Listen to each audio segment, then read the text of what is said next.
menjelaskan prosedur dari stok opening yang harus dilakukan memang secara berkala, baik itu harian mungkin, atau mingguan, atau bulanan, atau mungkin tahunan. Baik, menu stok opening sendiri ada di menu operasional, persediaan, stok opening. Stok opening di sini Anda bisa melakukannya secara parsial, jadi mungkin berdasarkan kelompok dari persediaannya, atau mungkin dari kelompok option, jadi letak barang, atau mungkin dari suppliernya, atau mungkin dari yang lain. Jadi Anda tidak harus melakukan satu kali proses kemudian langsung ditutup, tapi Anda bisa melakukan secara parsial beberapa kali berdasarkan rak 1, rak 2, dan seterusnya, atau mungkin berdasarkan persediaan 1, persediaan 2, dan seterusnya. Setelah semua selesai baru dilakukan tutup stok. Jadi antara melakukan stock opening dengan tutup stok itu sesuatu hal yang berbeda. Tutup stok adalah pengakuan bahwa proses stock opening sudah selesai dilakukan. Baik, jadi jika memang di dalam sebuah bagian dari parsial tadi ada yang belum dilakukan pada di stock opening, ya sudah, berarti itu yang diakui sebagai barang yang ada di gudang atau di etalase sebagai barang aslinya, jumlah aslinya. Baik, sebelum kita menjelaskan tentang ini, ada satu laporan nanti yang sebelum kita melakukan tutup stok harus kita cetak setelah kita melakukan stock opening, penghitungan semua, dan sebelum ditutup. Jadi ada satu laporan di menu persediaan, laporan stock opening. Laporan ini menjelaskan bagaimana ini adalah satu kolom di mana stock opening terakhir dilakukan adalah ini, tanggal sekian, kemudian jumlah stock opening-nya adalah sekian. Selama proses stock opening hari sekian sampai dengan hari ini, ada keluar masuk barang seperti ini. Jadi ada pembelian, mungkin masuk dari pembelian, masuk dari lain-lain, mungkin dari assembling, dari stock opening itu sendiri, ya. Jadi kan kalau misalnya ada perubahan itu masuk ke lain-lain, kemudian total perubahannya ada di sini. Kemudian keluar itu berasal dari penjualan, dari assembling, costing, dan sebagainya. Semua masuk ke dalam sini. Ini adalah jumlah akhir yang ada di komputer. Nah, jadi pada saat ini di komputer diakui sekian, kemudian ini sudah dilakukan perubahan-perubahan, maka nanti ini akan ada diakui sebagai jumlah akhir yang sudah di stock opening. Baik, kita kembali ke menu operasional persediaan stock opening. Cara melakukan stock opening secara parsial, jika Anda mempunyai gudang dan etalase yang berbeda dan dua-duanya ada memiliki stok, maka Anda harus melakukannya secara parsial. Apakah Anda men-stock opening gudang dulu atau etalase dulu? Contoh misalnya kita mau men-stock opening etalase dengan letak barang yang di R45, rak 45 misalnya. Nah, ini adalah jumlah komputer yang ada di rak etalase, jumlah komputer etalase, jumlah yang dihitung oleh komputer. Sedangkan di sini adalah kolom yang kita hitung sebenarnya di dalam rak. Jadi stok etalase adalah stok yang kita hitung di dalam rak. Kenapa ada isi 8 atau 0 ini? Ini berasal dari stok opening sebelumnya. Jadi misalnya sebulan yang lalu atau setahun yang lalu. Ini masih membekas di sini.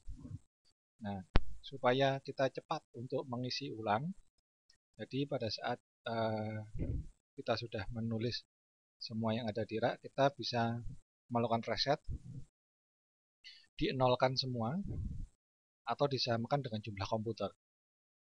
Nah, jadi Kalau disamakan dengan jumlah komputer, maka yang kosong ini tidak kelihatan nanti. Barang kosong, jadi tidak kelihatan. Tapi harus hati-hati. Nah, tapi kalau dengan 0, maka jika tidak ada barangnya, maka otomatis tertulis 0. Jika ada, baru ditulis. Contoh kita reset pakai 0. Setelah reset pakai 0, yes. Jumlah grup yang ada di R45 stoknya dinolkan semua. Kenapa dinolkan? Karena kita bisa mengisi ulang yang sudah kita tulis, dihitung di raknya tadi secara manual, kita masukkan di sini. Nah, misalnya setelah kita reset, kita lihat di rak gergaji ternyata punya 2. Berarti kita kelebihan 1. Berarti kita masih punya 1 yang belum dihitung. Berarti merupakan keuntungan. Kemudian kancing kita punya 1, itu juga kelebihan 1. Baik. Setelah itu kita rekap selisih. Rekap selisih gergaji di komputer 1 ternyata di stoknya ada 2, maka kita kelebihan 1, HPP-nya sekian, maka kita keuntungannya adalah sekian, dan seterusnya. Ini hanya rekap selisih ini kita cetak, tapi ini hanya di persediaan yang ini. Kemudian dari keuntungan 23 tadi, kalau misalnya ini hanya keuntungan, kalau misalnya ada kerugian juga kita hitung kerugiannya. Kita tentukan 23.000 tadi dimasukkan ke pendapatan apa. Kalau misalnya untung, kalau misalnya rugi, kita masukkan ke kerugian apa. Oke, setelah perkiraan kita tentukan, kita proses. Nah, apakah Anda yakin pengakuan proses ini 23.000 tadi, yaitu ini untung 1, ini untung 1? Yes. Apa yang terjadi setelah diproses? Maka gergaji dan kancing tadi berubah. Jadi satu yang setelah diproses, kita tidak harus langsung tutup stok ya. Tadi saya langsung keluar. Saya tidak melakukan tutup stok karena masih ada bagian-bagian lain yang belum saya stock up name. Jadi hanya satu bagian saja. Baik. Setelah kita melakukan proses stock up name, maka terjadi ini 23.000. 23.000 dari gergaji dan apa tadi? Itu masuk ke sini. Pendapatan lain-lain dia bertambah. Kemudian di persediaannya gergaji sendiri tadi letak barang R45. Nah, gergaji dan kancing kalau saya klik 2 kali, maka di sini stock of name masuk 1. Kemudian perubahannya lagi adalah di laporan stock of name.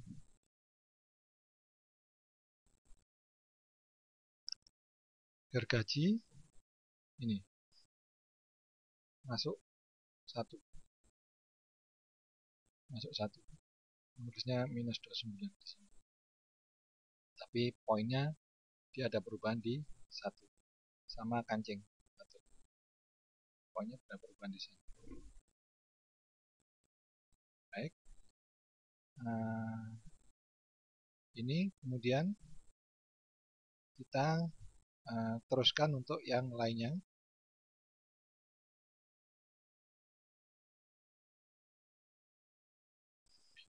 Jadi kalau setelah letak barang R45 sudah, 34 dan seterusnya. Anda juga bisa berhenti, misalnya banyak seperti ini. Anda selesainya di sini, Anda teruskan nanti boleh. Jadi nanti akan terekam sampai di sini saja. Nanti Anda teruskan ke poin berikutnya boleh. Jadi selama Anda belum tutup stok. Oke. Setelah Anda melakukan ini semua, maka otomatis tadi seperti gergaji, jumlahnya sudah otomatis berubah. Jadi tadi 99 menjadi 100. Nah, kemudian setelah selesai semua, baru Anda melakukan tutup stok. Setelah semua selesai, ini karena saya tidak melakukan ini karena selisihnya 0 semua. Sudah saya anggap semua sudah benar, saya tutup stok. Tutup stok, yes. Sudah selesai. Apa yang terjadi? yang terjadi adalah di persediaan contohnya gergaji ini ada stock of name. Nah ini jumlah gudang dan etalase, kemudian stock of name terakhir tanggal sekian, tanggal sekian. Ya.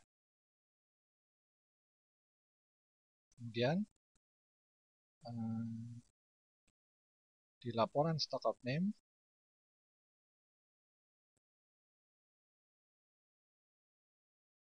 nah seperti ini. Tadi ini menjadi 14 Februari, 14 Februari. Semua yang dari sini pindah ke sini. Karena saya belum melakukan transaksi apapun, maka ini nol semua. Seperti itu. Jadi ini sekarang kolomnya sama dengan ini. Ya, karena sudah kita melakukan tutup. Gitu. Jadi tadi penting sebelum kita tutup, kita cetak dulu ini pergerakannya, baru kita tutup supaya ini tidak berubah menjadi nol. Baik, seperti itu. Kemudian jika kita menggunakan alat seperti scan reader yang kita build secara terpisah, nanti otomatis akan setelah diimport dia akan mengisi di sini secara otomatis. Dia akan mengisi di sini secara otomatis, jadi kita tidak perlu mengganti satu persatu. 100. Ini tidak perlu karena dia otomatis terisi dari program yang sudah dibuat secara terpisah. Jadi begitu diimport nanti ini terisi langsung kita proses.